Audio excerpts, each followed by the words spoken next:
Hi everyone. Well, this is another day, another share with me, Phyllis, and we are going to continue with our tutorial with our 4-patch block, and this is what we're doing. And I have continued working on it. I have some pieces already pinned and cut and marked. We had covered template plastic making and drafting our blocks in the last video, and now we're going to cover on a few more things on this video.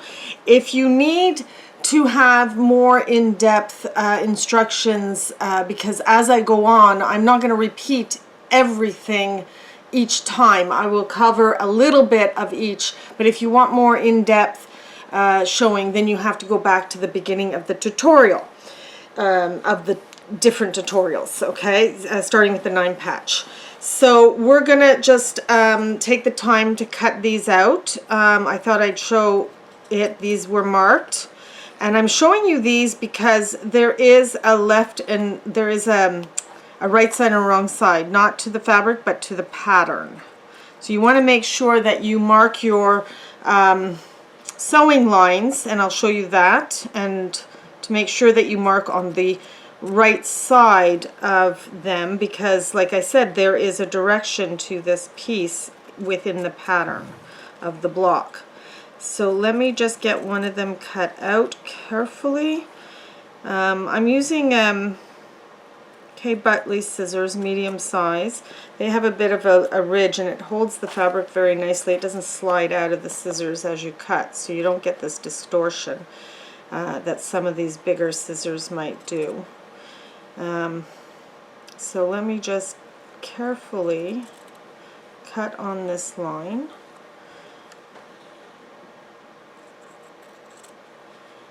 And this is the most critical thing, is marking your fabric, cutting out each piece, because if you're a little off, it's not going to...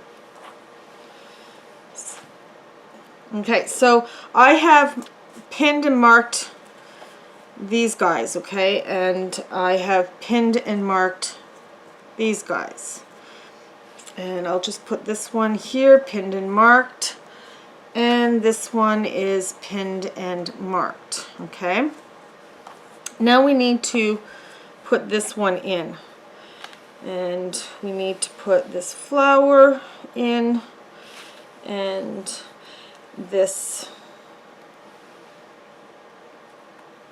okay, and the triangle here. Okay, now if I marked this side, then it's facing up. It's the wrong side, and I've done that. Okay, see, I've marked this one. Okay, I've marked this one with my seam allowance, but look, I can't.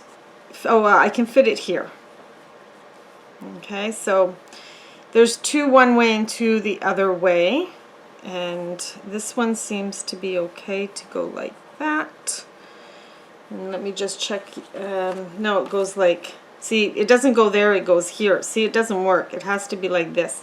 So I will need to cut out another one. So I'll just quickly, as quickly as one can, I'm still being quite accurate. And here we go. I'll just cut along here.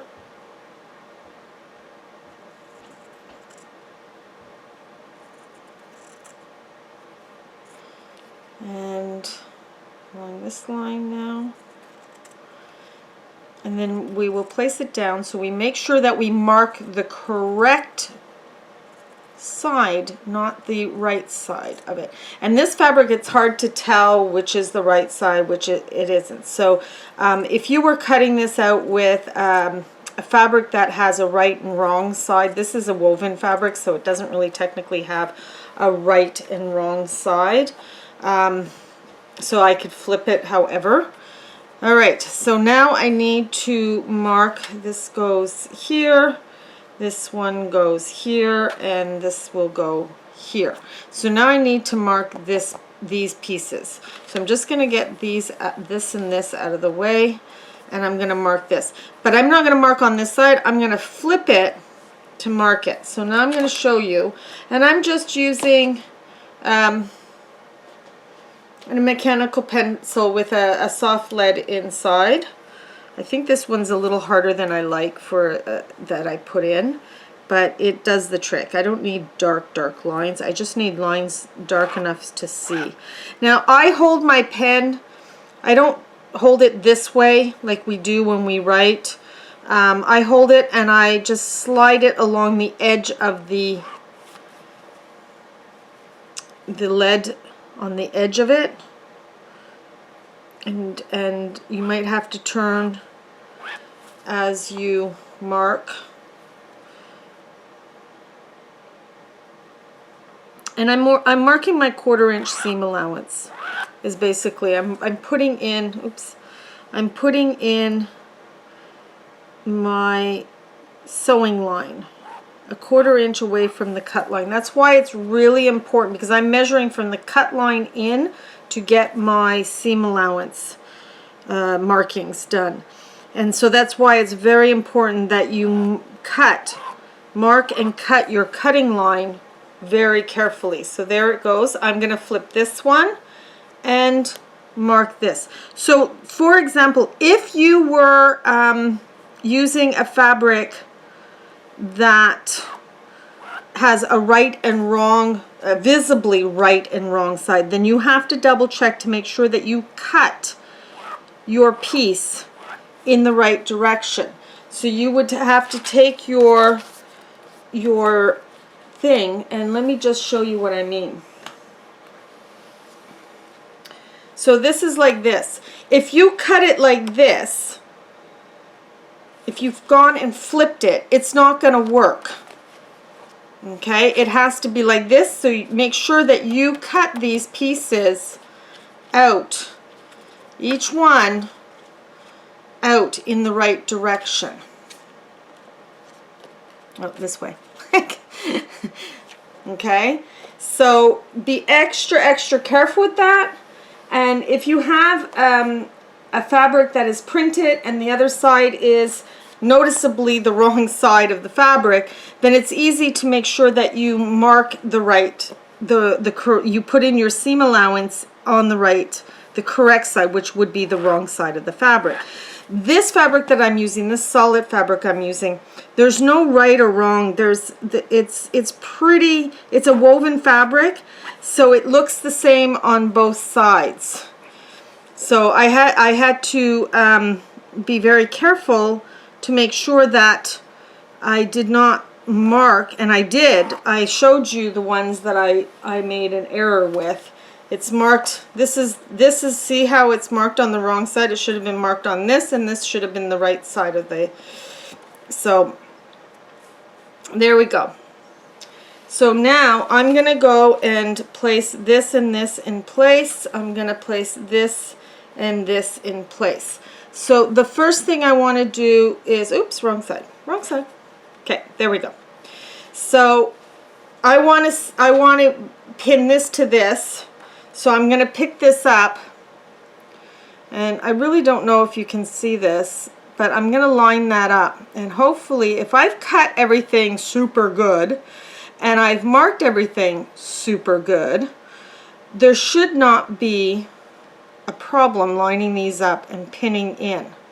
So I'm going to pin into those crosshairs of the mark, and hopefully, if I've marked things good, yeah, it's close enough. It comes out to the other side, and then I go to the other side and do the same thing. I put a pin in, and it's a little off, so I'm just gonna shimmy things around. There we go, much better. And then I'm gonna do the same here. So these squares are pretty easy to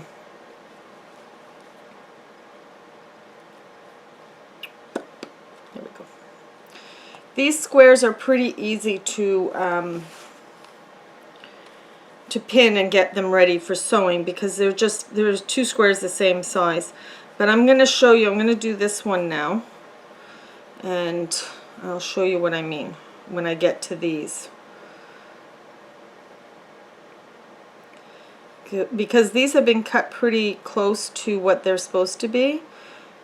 The crosshairs of my markings on both the fabrics, on both fabrics, are lining up really nice. All right.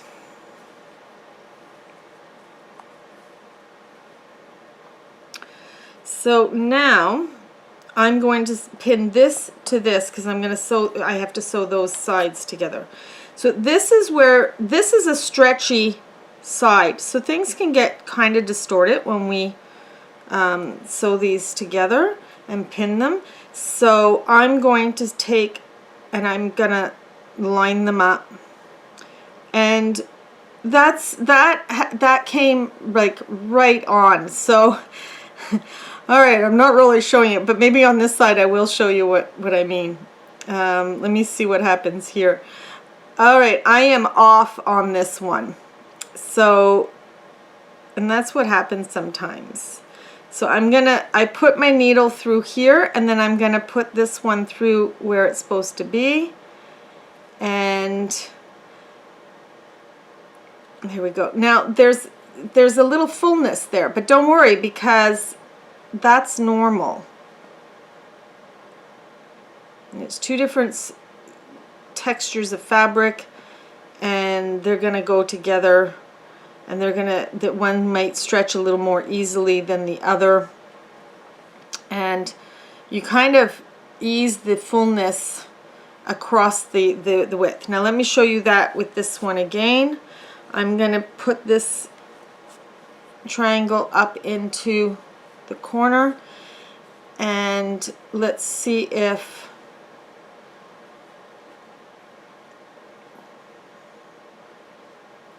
this moves into the right place. No, it doesn't. So I'm going to separate them.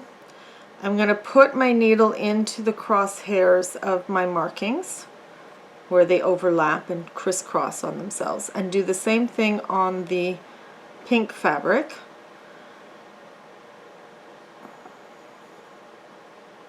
So they'll line up. And then I'm going to come down to this side and do it again. In the crosshairs there, and in the crosshairs there, and again the pink seems to be stretching on that edge a little bit more than my off-white.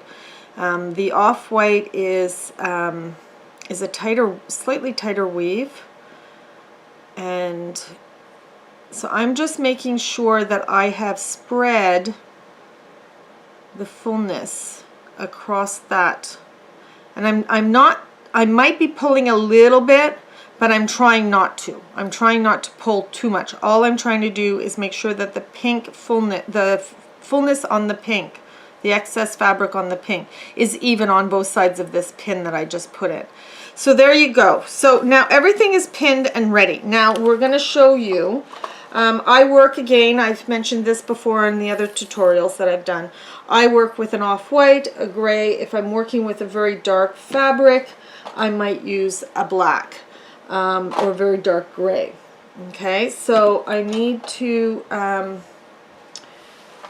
get out a pin. I like these black gold needles, applique sharps. I'm using, I'm not sure if these are 9 in here. I mean, it's a package says 9, but I have a tendency just to keep the same package and use a different size needle, but it's possibly these are 9s.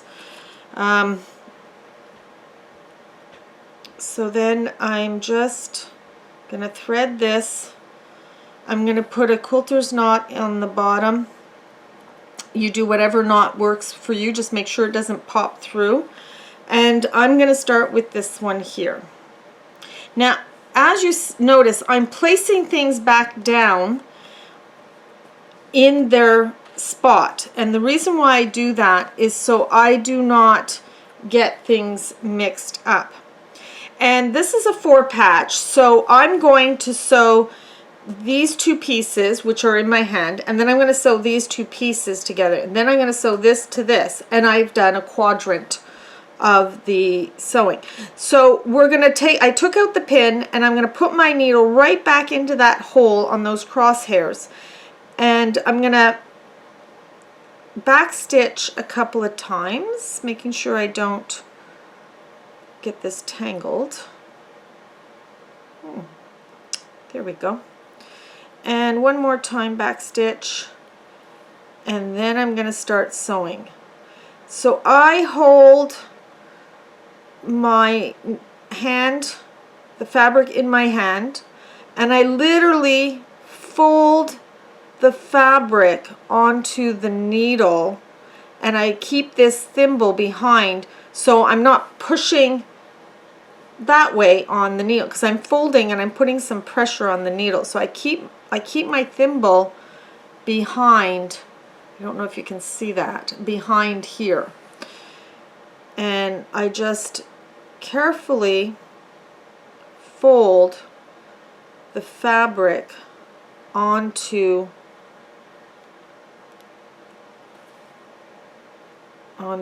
the needle. And you might only be able to do one. That's okay. That's how I started. I just did one stitch at a time, and one stitch looks like this. That's one stitch, and then you just keep going. I try to keep my stitches the same size. Try to get them as tiny as you can. If you have big, huge hunkers, like if this is where your thread is and you start over here, which is a 1/4 inch away, then I hate to say this, but when you go and iron and pull and quilt this, there's going to be a gap right where your stitching has not. So the smaller you are, the better. I try to do about 1/8 of an inch apart or less. I've never measured them. I have never measured. So yeah, I do it. No, I do about a 1/16 of an inch, a 1/16 of an inch apart. This way there's no pulling, no gaps, no nothing. It's pretty tiny. And I just, like I said, I just fold it on to the stitches, and so your goal is to get down to 1/8, and then once you get comfortable and get a rhythm happening, and it will take a while. I mean, I've been doing this for years, so my stitching is phenomenally tiny because I've been doing this for years. But when I started, I mean, I was small, but I wasn't as small as I am today. I can say that truthfully. I have worked hard to get my stitching down. So I do a couple of back stitches, and then I run my needle and thread through the last loop to tie it off. Okay, so now that is done, and I always leave a little bit. It's not the end of the world. It's not going to show in the big picture of things. So I want to I want to press with my fingers to the dark side, and there, that piece is ready to go. So now I'm going to do the same thing here. I have plenty of thread still on my needle. I'm going to do a quilter's knot again, and I'm going to pull out the first needle. I'm holding that fabric together. I do not want it to come apart, or I will have to repin. And I go into the hole that the pin has left, and I do a couple of back stitches like we showed you before. And we continue across.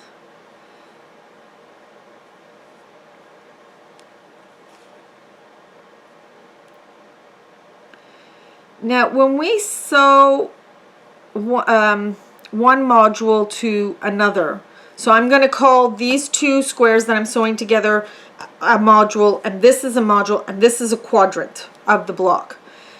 And in this case, there's 4 all identical. You make them identical.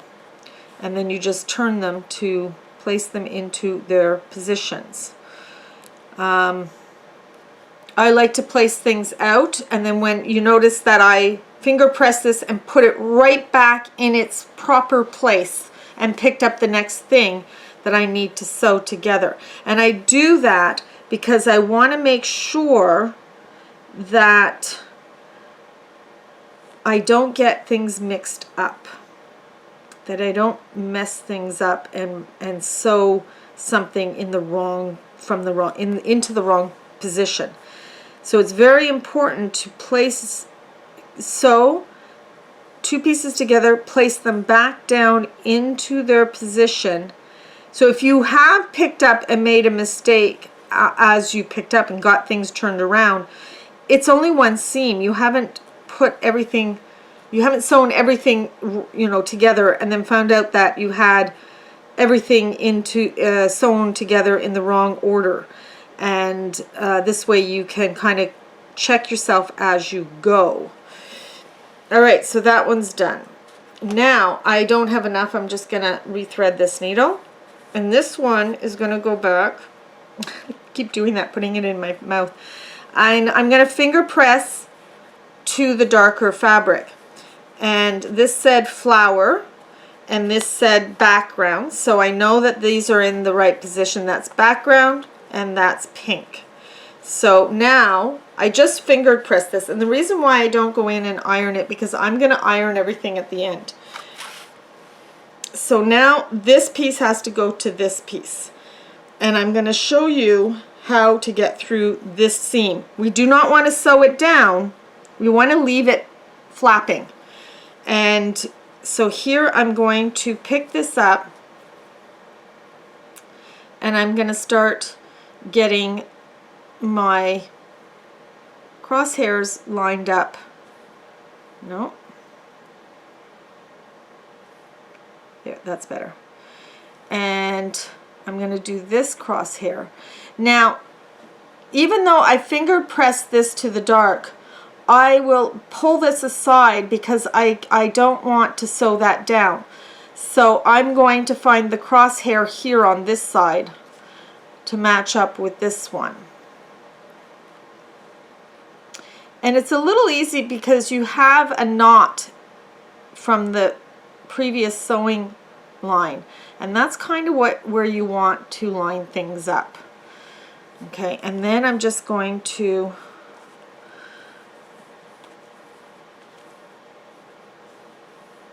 there we go. This pink fabric has a tendency to do a little stretching, but it's okay. It's all gonna work. So now all I'm trying to do is line up this line with this line on the pink. Okay, right at those crosshairs. And then I'm going to thread my needle again, and I'm going to show you how to go across this without sewing that seam allowance down. We don't want to sew it down. It's not like machine. You want it loose, because when you go to iron, you might have to make some choices. And I know that we all say iron to the dark side, but sometimes if you want your block to be, I just stabbed myself. Sometimes if you want your block to be extremely flat, sometimes you have to compromise and iron to the lighter of the 2 fabrics. And we try not to, but just sometimes it does just lays flatter if we do iron to the lighter of the 2 fabrics. And that's one of the reasons why we want to leave our hand piecing. When we hand piece, we want to leave that. So I did a couple back stitches, and then I'm just folding, trying to keep myself in that 1/16 of an inch length of stitch. I mean, if you're a little bit bigger than that, that's okay. If you're in and around, just make sure you're not a 1/4 inch. You've got to be way less than a 1/4 inch length of stitches. That's why I fold, that's why I fold onto my fabric, and I fold the fabric onto the needle. I get more control by doing that. I also hold one of my fingers underneath so I can feel how far the needle is coming out from underneath, and I just have a little bit more control by doing that. And I hold the needle with two fingers, my thumb and my pointing finger, with my thimble finger holding the back of the on the back of the needle, so I'm not pushing the needle away from the fabric as I fold the fabric on. Now I'm coming up to this needle, so I'm actually going to come up beside the needle before. I just sewed. Okay, so you will get a callus on this finger because you're constantly stabbing it, and that's okay. It will eventually get tough and you won't feel anything. Eventually you'll feel a little prick and that's it, but you're not going deep in, right? You're trying not to go deep in. So I took out that needle and I'm right at that junction, but I'm going to do a couple of back stitches right there because I want this junction to be as tight as possible so there will be no hole. So we're going to do a couple of back stitches to tighten this up a little bit.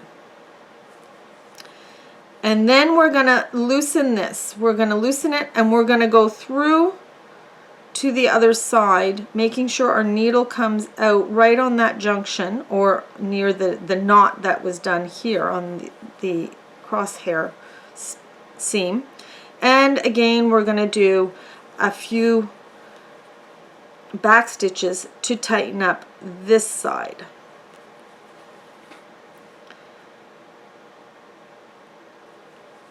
There we go. And then we're going to just continue along sewing,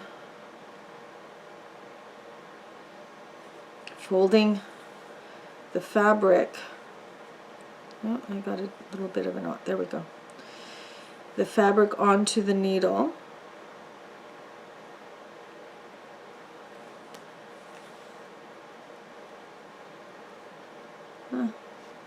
I'm getting a little knot constantly. Oh boy, boy, I hate this when this happens. Oh, I have a little knot happening. Just give me a second. Let's see if I can get rid of it.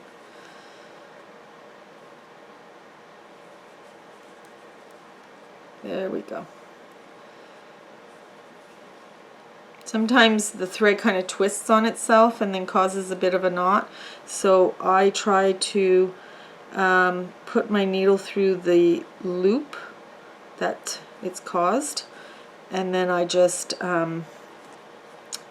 pull the threads, find which thread to pull, and then the knot comes out.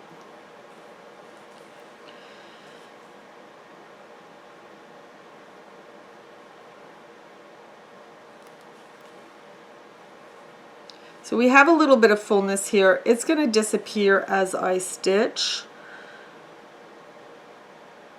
I'm just using this finger here to keep it flat as I stitch. So, and I'm giving it just a little bit, the seam, like the two pieces of fabric, a little bit of a tug, just a gentle. Don't tug too much because we don't want to distort the fabric, but we want to make sure that when we sew this, it still lies a little, once it's all sewn, it's going to lie flat.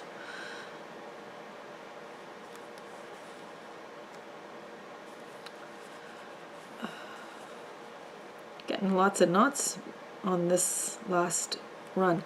Okay, so I'm stopping right where the pin is. I'm going to take the pin out. And there's a seam here. I've pulled the seam out of my way because I don't want to sew it down. And I'm just going to do some back stitching here so I don't have a big gap right there when I sew them to the next units. And there is the first unit.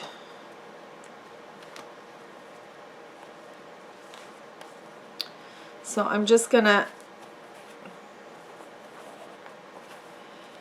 See, this is why we want things to be flat, like to be loose, so I can iron or finger press. And there we are. This is all finger pressed. We're going to go in there once the block is completely, all the units are done and all put together. So now I'm going to show you a partially finished unit and explain how you put it together. Okay, so there was this is this one that we just finished, right? There it is. Okay, and then there's this one, and then there's this one, and then there's this one. Okay, so the first thing you're going to do is you're going to put these units together, and then you're going to sew this unit to this unit to this unit, and then these two units to these two units, and your block will be finished. So I will show you this finished block in the next tutorial we do, and I'm not sure which block we're going to start. It's either the 5 patch or the 7 patch. I think I might do a 5 patch. So the drafting is going to get a little bit more complicated than the last two, the 9 patch and this 4 patch we've done, but it's going to be very easy because we're going to break it down and I will show you how to do the drafting on a 5 patch. So I will see you the next time, and I hope you are enjoying them. If you want to see more of these as they come available, please subscribe and ring the bell, and you will get notification if you ring the bell that I've uploaded a new video. So happy quilting, and we'll see you next time. Bye.